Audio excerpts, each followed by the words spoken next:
Hello friends, మీకు ఒక interest అయిన టాపిక్ చెప్తాను. అదేంటంటే, అమెరికాలో చాలామంది వాళ్ళ యొక్క వాడే వస్తువులను వేరే ఊరికి ట్రాన్స్ఫర్ అయినప్పుడు కానీ, లేదంటే వద్దు అనుకున్నప్పుడు కానీ వాళ్ళు ఏం చేస్తారంటే ఆ వస్తువుల్ని బయట రోడ్లో వేసేస్తారు. కొంతమంది ట్రాన్స్ఫర్ అయ్యి వెళ్ళిపోతూ ఉంటే కొంత ట్రస్ట్‌లకు ఉంటాయి గదా! అక్కడ ఇస్తారనమాట. నాకు తెలిసినంత వరకు బయటే ఉంచేస్తారు.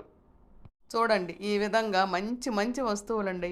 మనమైతే అసలు కళ్ళకు అద్దుకొని తీసుకుంటాం. అక్కడ వాళ్ళు కూడా చాలామంది ఇండియన్సు కొన్ని బాగా ఉపయోగపడే వస్తువుల్ని వాళ్ళు తీసుకుంటుంటారు. తీసుకొని దాన్ని జస్ట్ అమెండ్ చేసుకోవడం, లేదంటే ఇంకేదైనా దాని కలర్స్ మార్చుకోవడం, అలా దాన్ని యూజ్ చేసుకుంటూ ఉంటారు. అట్లా వాళ్ళ ఇంటి ముందు రోడ్ సైడ్‌లో ఫుట్‌పాత్ మీద పెట్టేస్తారు. ఇది అటు ఇటు వెళ్ళేవాళ్ళు వాళ్ళకి కావాల్సిన వస్తువులు వాళ్ళు తీసుకొనెళ్ళొచ్చు. ఎవ్వరు ఏమి అనరు. ఏవి కావాలైనా తీసుకోవచ్చు. మన ఇండియన్స్ అయితే ఎక్కువ తీసుకుంటుంటారనమాట. అక్కడ వాళ్ళు గూడా చాలామంది తీసుకునే తీసుకుంటూ ఉంటారు. నేను గూడా చూశాను అలా. ఎందుకు చేస్తారంటే వీళ్ళు ట్రాన్స్ఫర్ అయ్యి వెళ్ళిపోయేటప్పుడు అన్ని వస్తువులు తీసుకెళ్ళడానికి చాలా కష్టమవుతుంది. ఈ ట్రాన్స్‌పోర్ట్‌కి అయ్యే ఖర్చులు వాళ్ళు అక్కడికెళ్ళి కొత్త వస్తువులు కొనుక్కోవడానికి చాలా ఉపయోగపడుతుంది అనే ఉద్దేశంతో ఈ పాత వస్తువుల్ని ఇక్కడే వదిలేసి వెళ్ళిపోతారు. కానీ అవి చాలా చాలా బాగుంటాయి.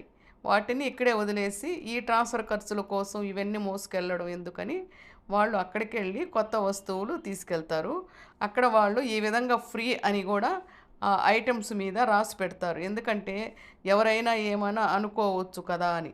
అంతేకాకుండా కొంతమంది ఓపిక చేసుకొని ట్రస్ట్‌లుంటాయి, చారిటీస్ ఉంటాయి. వాటికి ఇవి ఉపయోగించగలిగినటువంటి వస్తువులన్నీ గుడ్‌విల్లు, సాల్వేషన్ ఆర్మీ, సెయింట్ విన్సెంట్ ద్యూపాల్ వంటి ట్రస్ట్‌లకి డొనేట్ చేస్తూ ఉంటారు. కొంత ఓపిక చేసుకొని, కొంత డబ్బులు ఖర్చు పెట్టుకొని కూడా ఈ చార్జెస్‌కి ఈ చారిటీస్‌కి డొనేట్ చేస్తుంటారు. కానీ కొంతమంది ఇవన్నీ ఎందుకు ఖర్చు మనకి అనుకున్నప్పుడు వాళ్ళు రోడ్డు మీద పెట్టేసి ఫ్రీ అని చెప్పి ఒక చిన్న ట్యాగ్ తగిలిచ్చేసి వాళ్ళు అక్కడి నుంచి మూవ్ అయిపోతారనమాట. ఆ ఖర్చులు వాళ్ళు అక్కడికెళ్ళిన తర్వాత కొనుక్కోవచ్చు అనే ఉద్దేశంతో అవి అక్కడే వదిలేసి వెళ్ళిపోతారు. కొంతమంది హ్యుమానిటీ గ్రౌండ్స్‌లో ఈ ట్రస్ట్‌కి, చారిటీస్‌కి డొనేట్ చేస్తూ ఉంటారు.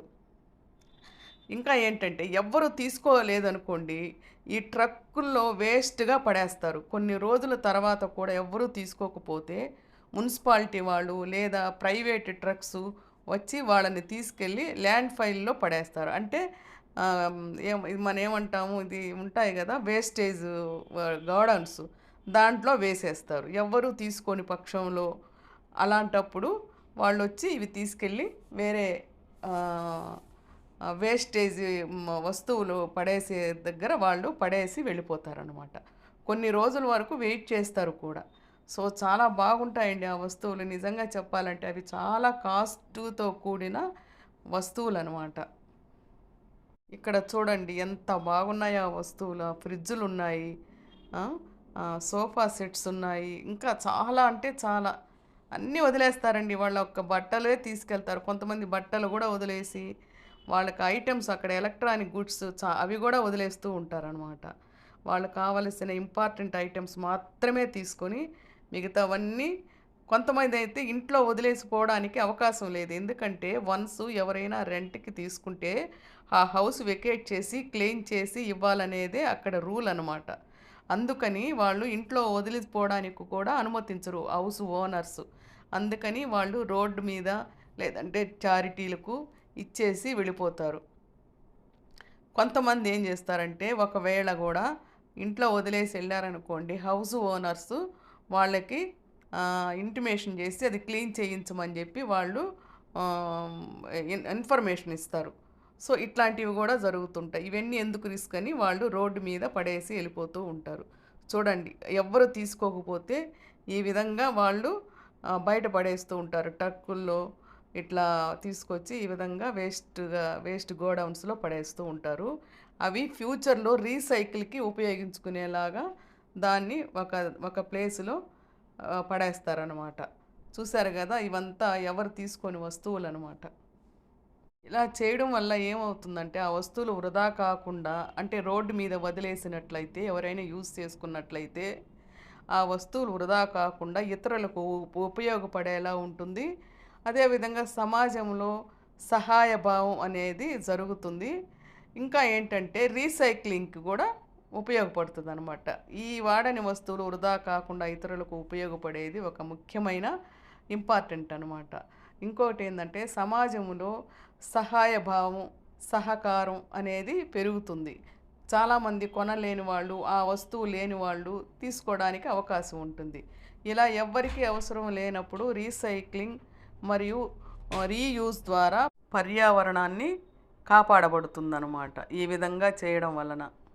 చూశారు కదా! అమెరికాలో ఇటువంటివి చాలా జరుగుతూ ఉంటాయి. ఈవెన్ మన ఇండియన్స్ కూడా పనికిరాని వస్తువుల్ని రోడ్ సైడ్ పెట్టేస్తూ ఉంటారు. ఎవరికి నచ్చింది వాళ్ళు తీసుకుంటారు. ఎవరి వద్దనుకుంది వదిలేసి వెళ్తూ ఉంటారు. ఈ కాన్సెప్ట్ చాలా నచ్చింది. లేని వాళ్ళు, పేదవాళ్ళు కూడా తీసుకోవడానికి అవకాశం ఉంటుందన్నమాట.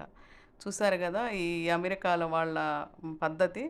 10 మందికి సహాయపడాలి, వాళ్ళకి ఖర్చు తగ్గాలి, అదేవిధంగా వాతావరణాన్ని కాపాడుకోవాలి అనేదే వాళ్ళ యాంబిషను. ఈ చిన్న వీడియో మీకు నచ్చినట్టయితే లైక్ చేయండి, షేర్ చేయండి, సబ్స్క్రైబ్ చేయండి.